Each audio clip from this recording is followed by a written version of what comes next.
Hey friends, so I'm here and I'm trying something new. I don't know if most of you guys know this, but I am such a thinker. I really am. That's why I always have opinions on things and I'm always saying things on social media because I'm a thinker. I really am. And if you're wondering what is a thinker, um, I guess it's pretty self explanatory, but I guess I think of it a little bit deeply in that I think about a lot of stuff. I think about just why things are the way they are, just different challenges that I know that people have, and just a lot of different things in life. So I'm a thinker. And I apologize because I look a little raggedy, but I don't know. Since I got married, I really just don't care. So there's that. But I'm such a thinker, and I, because I'm a thinker, I started a blog last year for my year 26, and wasn't that successful with it, just actually writing down my thoughts. But the post that I did think I wrote was actually pretty impactful for me and something that I found interesting.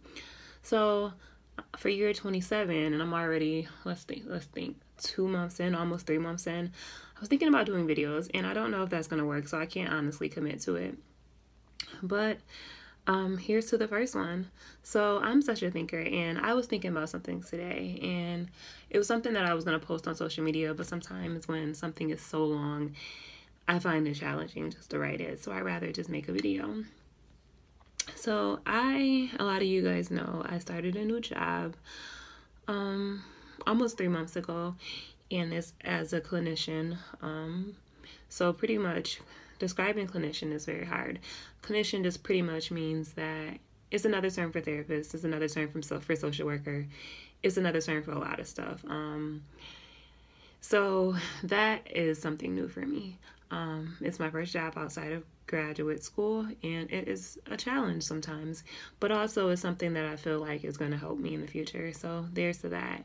But that's not what I'm talking about today. I'm actually talking about, and I was thinking about this on the way to work today, about the advantages that we have as people who may be Christian, as people who may have grown up in church and had the luxury, and I say with quotation marks, of having that community and having that support. I don't think a lot of people think about this, and if you do, please let me know.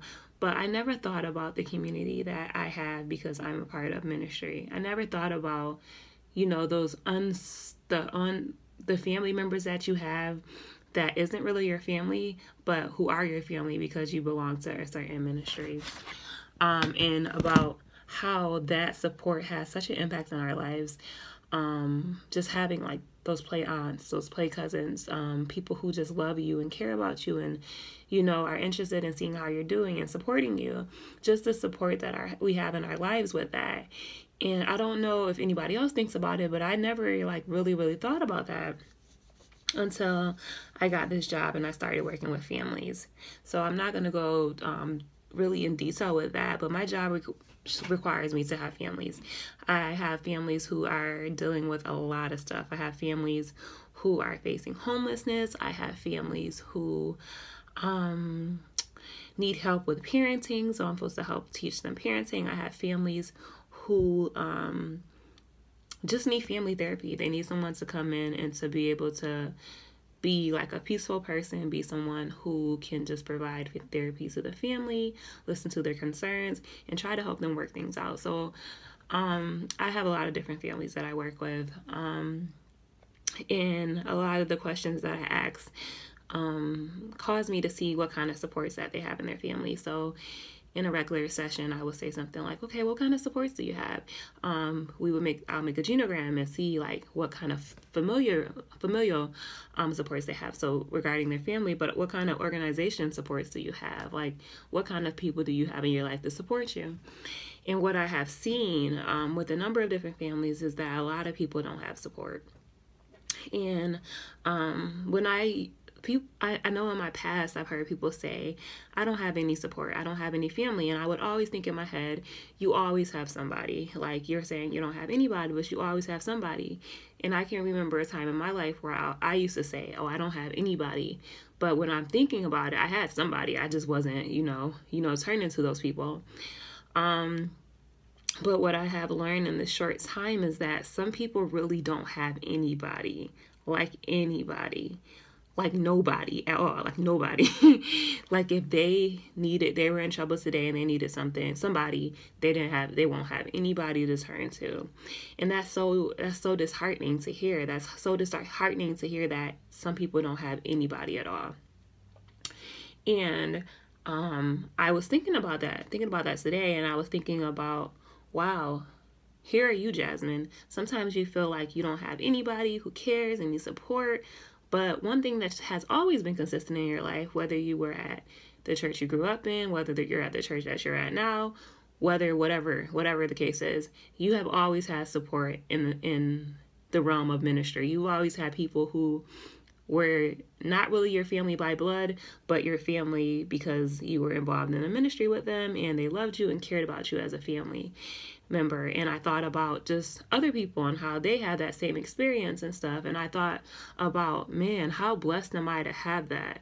I feel like in just my real family, like my mom's side and my dad's side, and hopefully nobody takes this offensively, but I've never been like super close. I don't know what has been about us. I know my mom's family, a lot of them live down south or whatever, so we never really grew up with them, and we were a lot younger than my first cousins and stuff, so we were never really super close. And then with my dad's family, they live up here, but I don't know, like with that family as well, I love them to death, but we were never super close.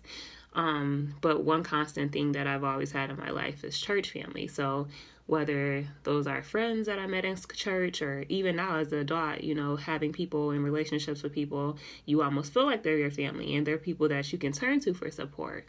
So just thinking about how blessed I am and how blessed we are, people who are a part of churches and ministries and organizations, to have those supports, but not forgetting that there are some people out there that literally don't have it. So in my profession, sometimes I've never said this because I have to maintain boundaries, and I have to, you know, let clients have the right to self-determination. You know, you decide what's best for your life. But I oftentimes think in my head, wow, it would be so awesome if they was a part of my ministry. It would be so awesome if they were a part of a ministry in general. And I can't go up to somebody and be like, oh, you should join the church. Even though I may think about that in my head, I can't go up to somebody and just tell them that. I really can't. What I can say, which may be like kind of alluding at the fact, but not really, I could say, are you a part of any ministry? Ministries really provide support.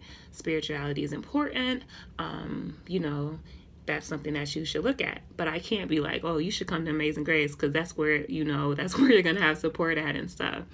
And then I also have a complex with, I think, okay, well, I wouldn't want somebody to come to church just so they have support. Because really we come to church to get together and to praise God and to worship Him. And that's really what we get together for. But I can't deny the support and the benefits that come from belonging to a ministry. So I guess I have a whole complex with that. But I guess my whole thought in that was just that it is such a blessing to be a part of a community of believers, because you know you're like-minded and you have a bunch of people there to support you. And I guess, I don't know, that's a challenge that I see, because I know that I work with people who don't have those supports, and you want so bad for them to have that. I oftentimes see as well that I'll see like a client that looks like me. Here I am, 27, and no boast of myself, but I have a degree, you know, I am doing pretty well. And then I'll see somebody my age, and to me it's like, man, I really want to help them. My friends know I'm such a helper. I always be like, oh, I'll do this, I'll do that, because I want to help you.